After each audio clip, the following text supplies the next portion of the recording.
இவங்க வச்சு censor board எப்படி நடக்கும்னு திரு விஜய் அவர்களுக்கு தெரியாது கிடையாது, எல்லாருக்குமே தெரிஞ்ச விஷயம். அதுல வந்து யார் எந்த படத்தை பார்க்க போறாங்கன்னே தெரியாது. எனக்கு சென்சார் போர்டுக்கான ஆஃபர் வந்துச்சு, நான் அதை வந்து வேண்டாம்னு சொல்லி சொன்னேன். சென்சார் போர்டு மெம்பரா வர்றதுக்கான ஆஃபர் எனக்கு வந்தபோது நான் அதை வேண்டாம் சொல்லியிருந்தேன். அதுல என்ன அப்படின்னா, நாளைக்கு உங்களுக்கு படம் பார்க்க டைம் இருக்கான்னு கேட்பாங்க. அதுல நீங்க போய் படம் பார்ப்பீங்க. நீங்க போய் உட்கார்ற வரைக்கும் என்ன படம்னு உங்களுக்கு தெரியாது. அண்ட் அவங்கள்ட்ட வந்து எழுதி வாங்கிக்கிடுவாங்க, நீங்க என்ன படம் பார்த்தீங்கன்னு வெளியே சொல்லக்கூடாது. இதுதான் உங்களுக்கு கணக்கு. வெளியில போய் பார்த்து முடிஞ்ச பிறகு அந்த படம் வெளியே வந்த பிறகு யாராவது ஒன்று ரெண்டு பேர் சொல்லுவாங்கன்னு வச்சுக்கோங்களேன். ரொம்ப ரேரா அந்த படம் ரிலீஸ் ஆகிற நேரத்தில் நான் தான் பார்த்தேன், யாராவது ஒன்று ரெண்டு அவங்களுடைய நெருங்கிய நண்பர்கள் சொல்லுவாங்க. ஆனால் மோஸ்ட்லி 99% தான் சென்சார் போர்டு மெம்பருங்கிறே வெளியே சொல்லக்கூடாது. அவங்களுடைய ரூல்ல சென்சார் போர்டு. ஆனால் ரொம்ப சிலர் வந்து வெளியே தெரியறதுக்கான வாய்ப்பு இருக்கு. நம்ம வந்து if I am not wrong, Vanathi Srinivasan வந்து சென்சார் போர்டு மெம்பராக இருந்தபோது எஸ்.ஜே. சூர்யாவுடைய ஒரு படம் வந்து அவங்களுக்கு வந்து ஒரு பிரச்சனை சச்சாயி. அப்போ வந்து வெளியில வந்து பேட்டி கொடுத்தாங்க. அப்பதான் அவங்க என்ன படம் பார்த்தாம சார்.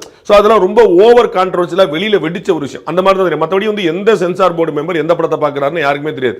அவ்வளவு சீக்கிரம் நடக்கக்கூடிய விஷயத்துல பாஜக அதுக்கு பின்னாடி திரு நிர்மல்குமார் வந்து பயங்கரமான கம்ப்ளைண்ட் எல்லாம் போறார். வழக்கமா இந்த மாதிரி தடை வரும், இந்த மாதிரி உடை வரும், அந்த மாதிரி மடை வரும், தட்டி பறிக்க சில பலர் வளரும். என்ன பண்ண போறாங்களா?